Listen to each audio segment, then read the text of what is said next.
Imagine this. A country with just 1.3 million people, a place most global powers barely mention in their morning briefings, suddenly walks up beside the Philippines and says, "Hey, China, we need to talk." Yeah, that's Timor-Leste. And this unexpected team-up has the entire region raising eyebrows, because nothing says plot twist like two small nations quietly linking arms in the middle of the hottest geopolitical zone on Earth.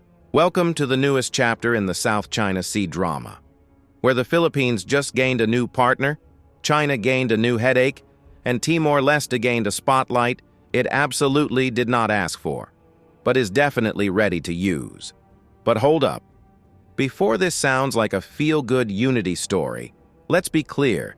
This partnership didn't happen because of friendship bracelets and good vibes. It happened because the region's power dynamics are shifting so fast you'd think someone hit the fast-forward button.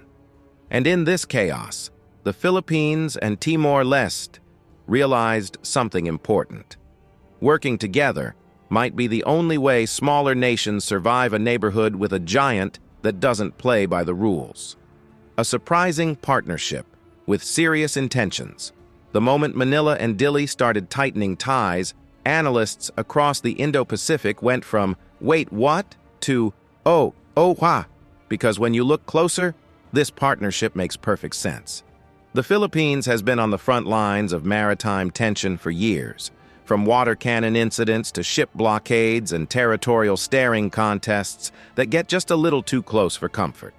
It's the kind of stress that makes you want backup, or at least someone who can help amplify your voice when everyone else is too busy chasing their own interests.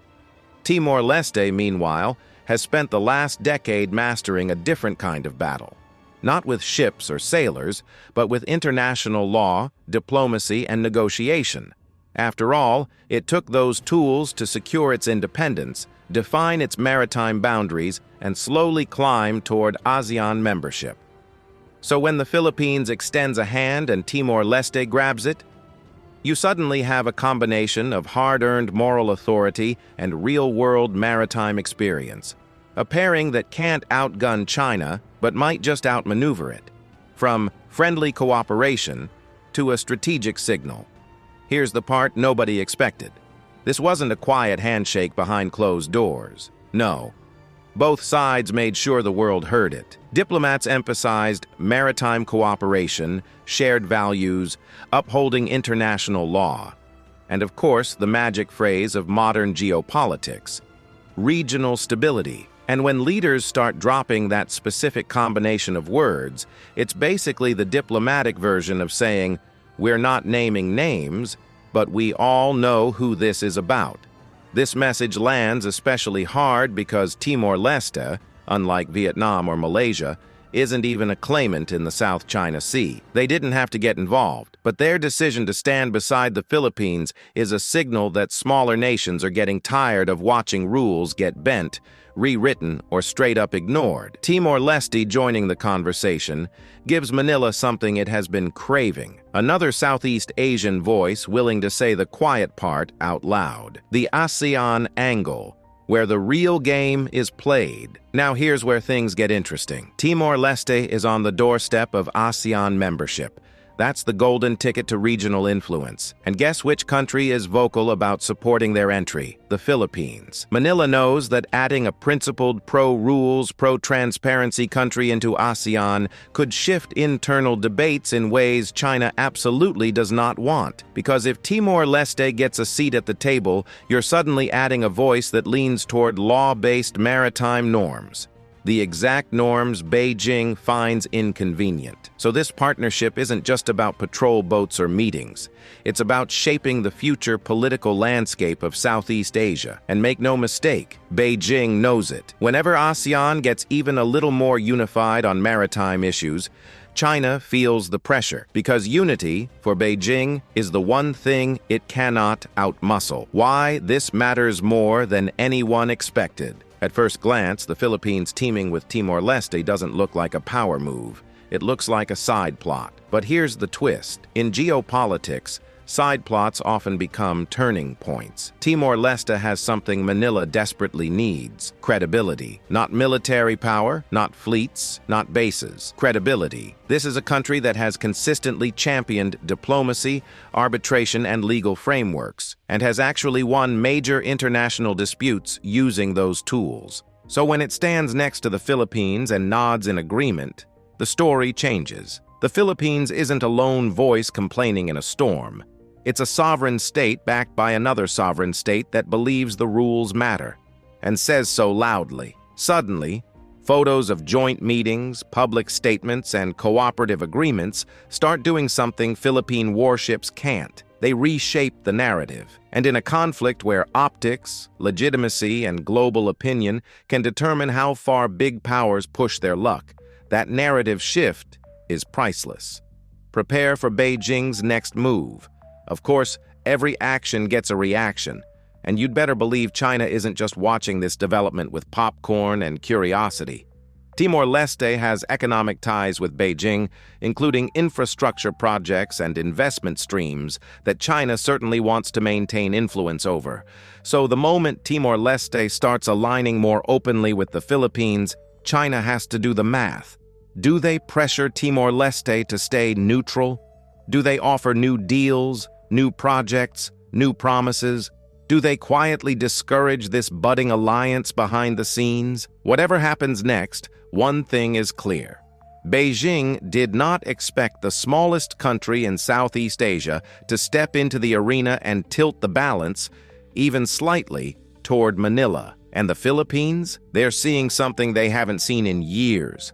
Another nation standing beside them not out of fear, not out of obligation, but out of principle. That's the kind of ally money can't buy, and pressure can't silence. But here's the real kicker. This partnership is just the opening act, because what comes next, the strategic ripple effects, the diplomatic chain reactions, and the subtle shifts in regional power, could reshape the entire South China Sea narrative in ways no one predicted. If this is how the story begins, wait until you see how it unfolds. So now we know the Philippines and Timor-Leste didn't just shake hands.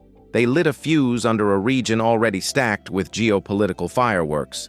But the real question is, what happens when this small alliance with big symbolism starts affecting the giants watching from the sidelines?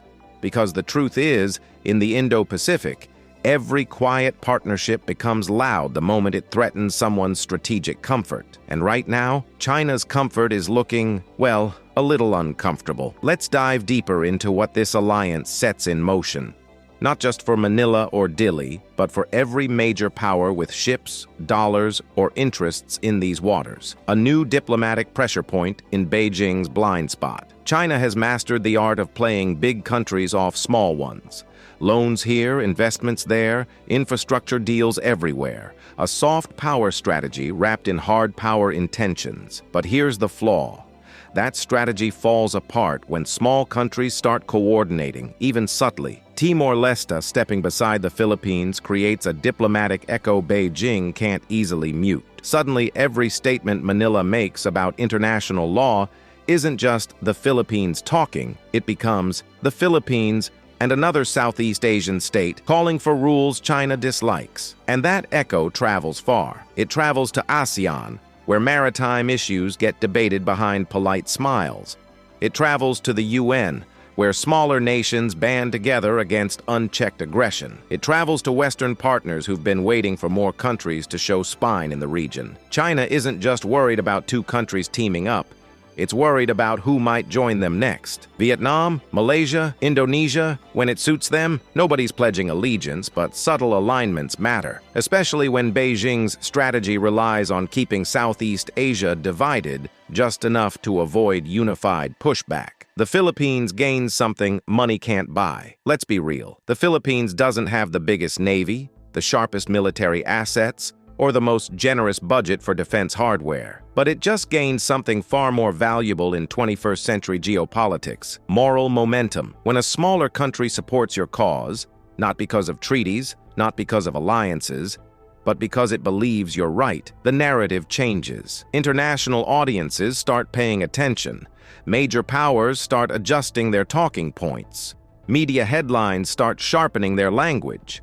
Suddenly, the Philippines isn't the lone David yelling at Goliath across the waves. It becomes the representative of a small but growing group of regional players fed up with coercion, gray zone tactics, and let's pretend the law doesn't exist diplomacy. That shift adds oxygen to Manila's legal and diplomatic firepower, and Beijing knows it. Timor-Leste's unexpected rise. Now let's switch perspectives, because Timor-Leste is playing a surprisingly smart long game here. By aligning with the Philippines on maritime principles, they're sending two messages at once. 1. We take international law seriously. 2. We're ready for ASEAN. ASEAN membership is Timor-Leste's golden dream. The economic access, the political recognition, the regional voice. And nothing fast-tracks acceptance like showing you're willing to engage on the region's most important issue, maritime stability. This move positions Timor-Leste as a country willing to contribute to regional norms, not just sit quietly on the sidelines. And ironically, this makes the country more attractive to the exact partners China doesn't want them cozying up to: Japan, Australia, the US, and the EU. Timor-Leste just leveled up, and it did so by picking a side without formally picking a side. The big powers step onto the stage. Anytime two smaller nations make a strategic move, the giants nearby start circling like sharks.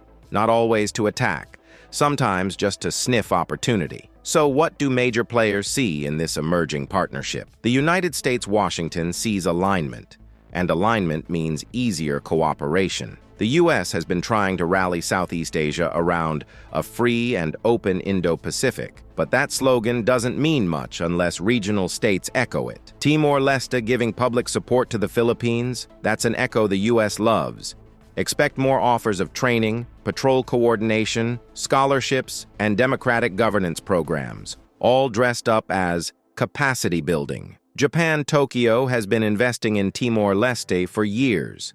They smell opportunity and stability. An alliance that reinforces maritime law aligns perfectly with Japan's own concerns over China's behavior in the East China Sea. If Manila, Dili, and Tokyo all start saying similar things, that's a diplomatic alignment Beijing absolutely does not want. Australia Canberra already has deep ties with Timor-Leste, and plenty of reasons to support Manila's maritime position. For Australia, this partnership is like watching two friends who never talked suddenly realize they have the same enemy in the group chat. Expect Australia to quietly deepen engagements with both. More Coast Guard cooperation, more patrol coordination, more joint training. The South China Sea narrative just shifted. And here's the part people underestimate. This alliance doesn't need ships. It doesn't need tanks. It doesn't need a fleet. All it needs is a microphone. Because regional stability is no longer just about deterrence. It's about storytelling. Who gets to define the rules? Who gets to claim legitimacy? Who gets to shape the global narrative of right versus wrong? The Philippines and Timor-Leste just wrote themselves into that story. And more importantly, they walked into a spotlight China traditionally enjoys controlling. Narratives matter. Perception matters. Alliances, even soft ones, matter. This partnership just shifted the weight of the narrative slightly away from Beijing and toward a more rules-based, cooperative Southeast Asia. It's subtle, it's strategic, and it's exactly the kind of shift that grows over time. Final build-up, where this could go next. Now here's the real suspense. This partnership could evolve in 3 different directions, and each one reshapes regional politics in its own way. 1. A diplomatic alliance, the simplest outcome. Coordinated messaging, stronger UN alignments, and mutual support in ASEAN. China hates this one the most because it makes isolating the Philippines harder. 2. A maritime cooperation path. Not joint patrols yet, but shared domain awareness, information sharing, crisis monitoring. That gives Manila extra eyes. And Timor-Leste a seat at the grown-ups table. 3. A full Southeast Asian mini-bloc. This is the wild card. If this partnership encourages others to step forward, like Vietnam or Malaysia amplifying statements, Beijing loses control of the narrative entirely. One small alliance becomes a spark. One spark becomes a signal. One signal becomes a pattern. China's nightmare isn't war, it's unity, and that's the real takeaway. Sometimes the smallest countries pull off the biggest shifts, not with firepower, but with timing, diplomacy, and the kind of courage that says, enough. If you enjoyed diving into this unexpected geopolitical twist, and you want more breakdowns like this one, delivered with speed, clarity, and a little bit of attitude, make sure you stick around. Hit subscribe, drop a comment, and tell me which alliance you think will shake the region next. Because in the Indo-Pacific, even the quietest moves make the loudest echoes.